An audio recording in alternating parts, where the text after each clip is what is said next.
Hello दोस्तों, मैं अर्जुन, आप सभी का गुरुकुल टीम यूट्यूब चैनल पर स्वागत है।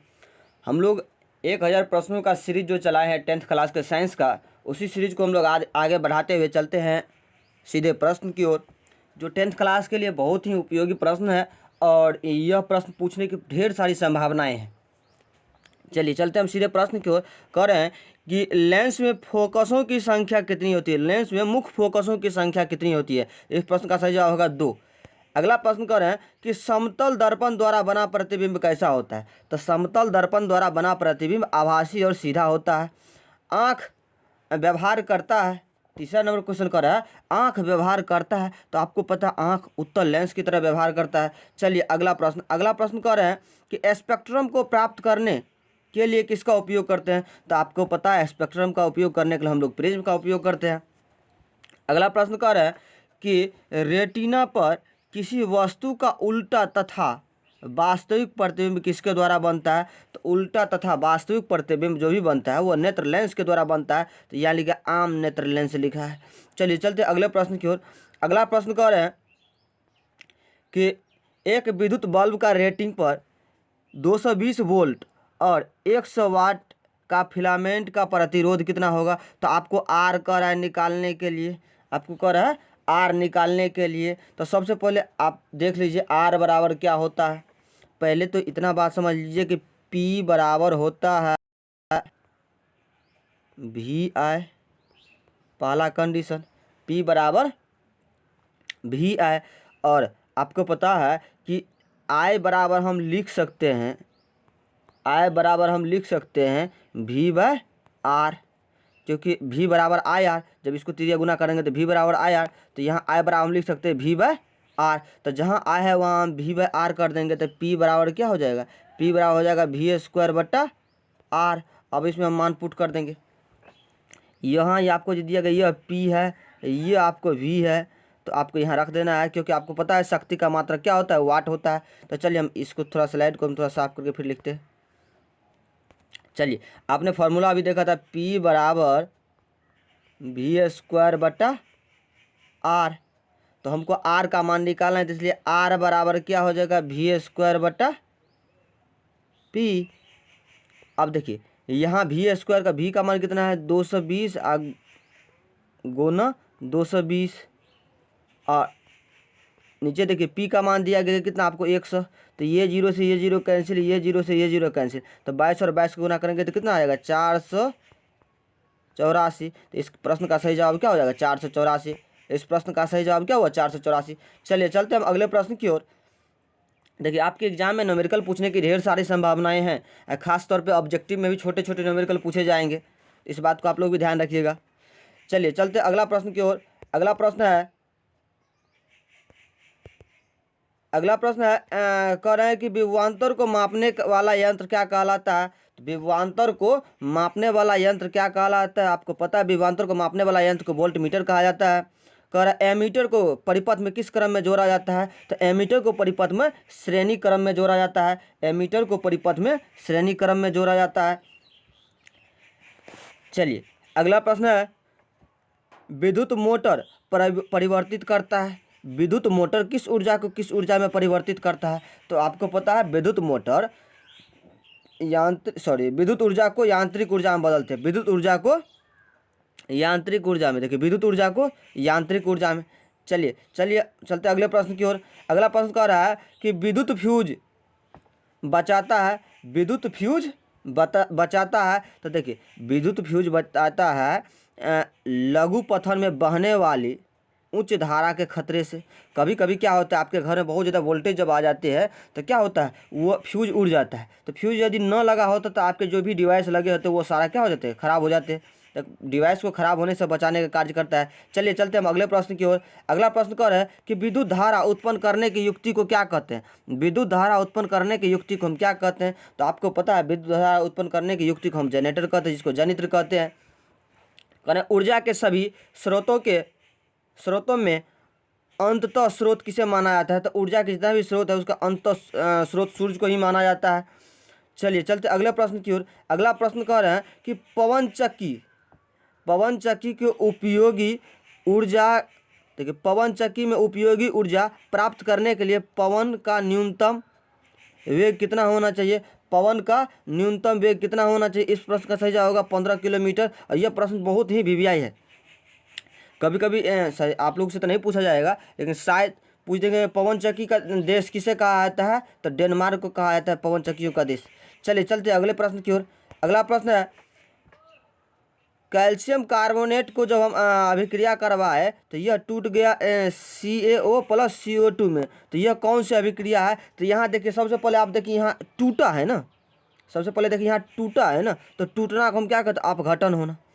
तो यह दो चीज़ में टूट गया, टूटना का मतलब अपघटन होना। चलिए चलते हम अगले प्रश्न की ओर। अगला प्रश्न कह रहे हैं श्वसन किस प्रकार की अभिक्रिया है, श्वसन किस प्रकार की अभिक्रिया है। इस प्रश्न का सही होगा उपचयन, उपचयन का दूसरा नाम है ऑक्सीकरण, ऑक्सीकरण का तीसरा नाम है ऑक्सीडेशन। चलिए चलते हम अगले प्रश्न की ओर। अगला प्रश्न कह रहे हैं कि लेड नाइट्रेट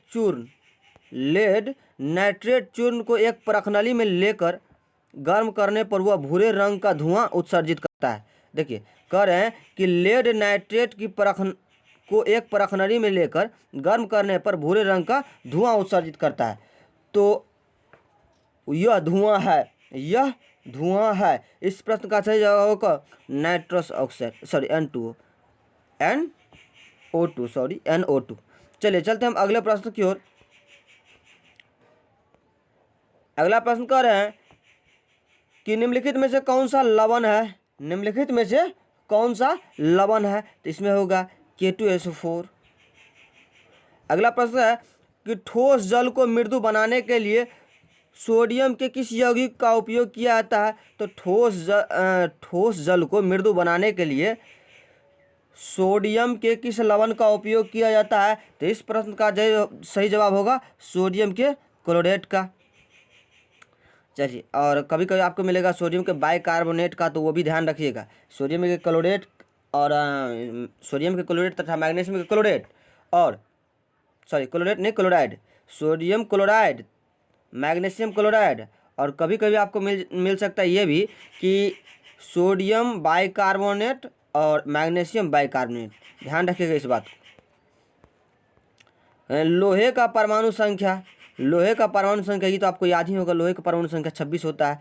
कह रहा है जस्ता और तनु HCl मतलब हाइड्रोक्लोरिक अम्ल की अभिक्रिया कराने के फलस्वरूप निम्नलिखित में से कौन सा गैस निकलता है।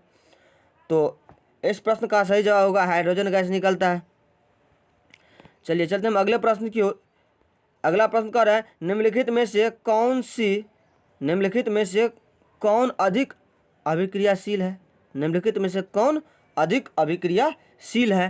तो इस प्रश्न का सही जवाब आपको हमने एक ट्रिक बताया था कि कनक मांगे Lg, फिर कॉपर है, सोना है, चांदी है। तो इस प्रश्न का सही जवाब होगा कॉपर, इस प्रश्न का सही जवाब होगा कॉपर। चलिए चलते अगले प्रश्न की ओर। अगला प्रश्न कह रहे हैं कि विद्युत अपघटन में इलेक्ट्रॉन मुक्त होता है, विद्युत अपघटन में इलेक्ट्रॉन मुक्त होता है। तो विद्युत अपघटन में इलेक्ट्रॉन मुक्त होता है और हमेशा कहाँ से होता है, एनोड से होता है। इलेक्ट्रॉन मुक्त कहाँ से होता है, एनोड से होता है। कह रहा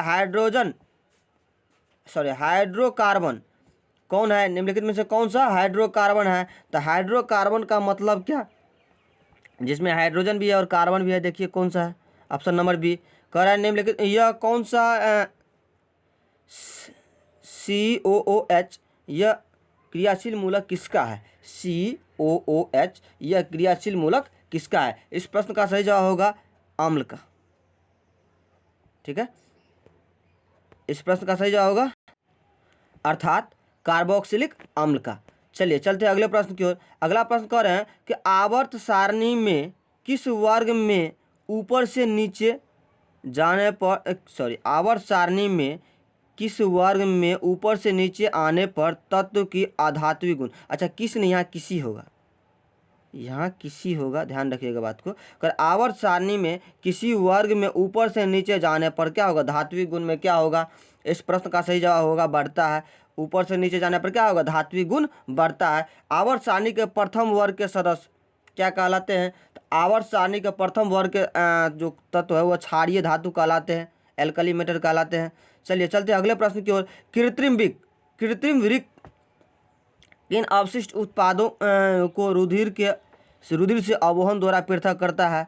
तो इस प्रश्न का सही जवाब होगा नाइट्रोजन को। नाइट्रोजन का जो अवशिष्ट जो होता है ना, उसको क्या कहते हैं? अवोहन का इंग्लिश होता है डायलिसिस। डायलिसिस के द्वारा हम लोग क्या करते हैं? बाहर निकालते हैं। चलिए चलते हैं अगले प्रश्न की ओर। अगला प्रश्न कर रहे हैं कि भोजन का पचना किस प्रकार का अभिक्रिया है? भोजन का पचना किस प्रकार का अभिक्रिया? इस प्रश्न का सही जवाब होगा उपचयन अभिक्रिया। इसका होगा उपचयन अभिक्रिया। चलिए, कह रहे हैं भोजन का पचना किस प्रकार का अभिक्रिया है? तो इसका होगा उपचयन अभिक्रिया। अगला प्रश्न कह रहे हैं कि प्रकृति में ऑक्सीजन का संतुलन कैसे बनता है? प्रकृति में ऑक्सीजन का संतुलन कैसे बनता है? तो आपको पता है, हम लोग कार्बन डाइऑक्साइड छोड़ते हैं, पेड़ पौधा मतलब कार्बन डाइऑक्साइड लेते हैं प्रकाश संश्लेषण में। चलिए चलते हम अगले प्रश्न की ओर। अगला प्रश्न कह रहे हैं कि डेंगू उत्पन्न करने वाला मच्छर किस तरह के जल में रहता है? तो डेंगू उत्पन्न करने वाला मच्छर साफ जल में रहता है। ध्यान दीजिएगा, यह साफ जल में रहता है। अगला प्रश्न कह रहे हैं कि पादप हार्मोन का उदाहरण है। पादप हार्मोन का इनमें से कौन सा उदाहरण है? तो आपको पता है, जो इस प्रश्न का सही जवाब होगा ऑक्सिन। ऑक्सिन जो है एक पादप हार्मोन है। कह रहे हैं निम्न में से कौन हार्मोन दीर्घन एवं विभाजन में मदद करता है? दीर्घन एवं विभाजन में मदद करता है। इस प्रश्न का सही जवाब होगा इनमें से सभी। इनमें से सभी। आपने साइटोकाइनिन के बारे में बराबर नाम सुना हो। साइटोकाइनिन भी क्या करते हैं? दीर्घन मतलब बढ़ना, और विभाजन मतलब टूटना, अलग होना। तो दीर्घन और में ये तीनों काम करता है। तो इसका सही जवाब होगा सभी। अगला प्रश्न कर रहे हैं तंत्रिका कोशिका कहलाती है। तंत्रिका कोशिका कहलाती, इस प्रश्न का सही जवाब होगा न्यूरॉन कहलाती है। अंडाणु निषेचन होता है। अंडाणु का निषेचन जब भी होता है तो यह कहाँ होगा? निषेचन की बात कर रहे हैं ना, अंडाणु का निषेचन होता है हमेशा फिलोपियन ट्यूब में। अगला प्रश्न कर रहे हैं कि मादा में जनन तंत्र का भाग नहीं है। मादा में जनन तंत्र का भाग नहीं है। तो इस प्रश्न का सही जवाब होगा, इस प्रश्न का सही जवाब शुक्रवाहिका। शुक्रवाहिका मादा का जनन भाग नहीं है। अगला प्रश्न कर रहे हैं कि शुक्राणु कहाँ बनते हैं? तो शुक्राणु कहाँ बनते हैं? इस प्रश्न का सही जवाब होगा विरिसन में। शुक्राणु विरिसन में बनते हैं। अगला प्रश्न कर रहे हैं कि origin of species, the origin of species पुस्तक के लेखक कौन है? तो इस प्रश्न का सही जवाब होगा चार्ल्स डार्विन। आपने इस प्रश्न को बार बार पढ़ा होगा। अगला प्रश्न की ओर चलते हैं।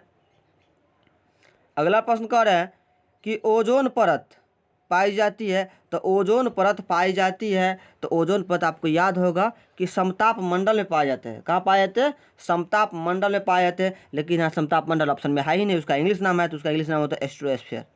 इसका इंग्लिश नाम होता है एस्ट्रोस्फीयर। अगला प्रश्न कर रहे हैं निम्न में से कौन एक जैविक प्रक्रम द्वारा अपघटित होने वाला पदार्थ है? निम्न में से कौन सा ऐसा है जो जैविक प्रक्रम द्वारा अपघटन होने वाला पदार्थ है? तो इस प्रश्न का सही जवाब होगा सूखे घास एवं पत्ते। कह रहे हैं निम्नलिखित में से कौन सा भूमिगत जल का उदाहरण है? निम्नलिखित में से कौन एक भूमिगत जल का उदाहरण है? तो इस प्रश्न का सही जवाब होगा कुआं। कुआं जो है एक भूमिगत जल का उदाहरण है। तो दोस्तों, ये वीडियो आपको पसंद आया होगा तो लाइक कीजिए और चैनल को सब्सक्राइब कीजिए। हम कोशिश कर रहे हैं कि आपको tenth class and 12th class की जो भी ऑब्जेक्टिव प्रश्न है, हम लोग 1000 अभी 10th का सीरीज चला रहे हैं और 12th का भी सीरीज चल रहा है। तो आप इस वीडियो को बहुत अच्छे तरीके से देखिए और जो क्वेश्चन आपको नहीं आता उसको आप नोट कीजिए। धन्यवाद।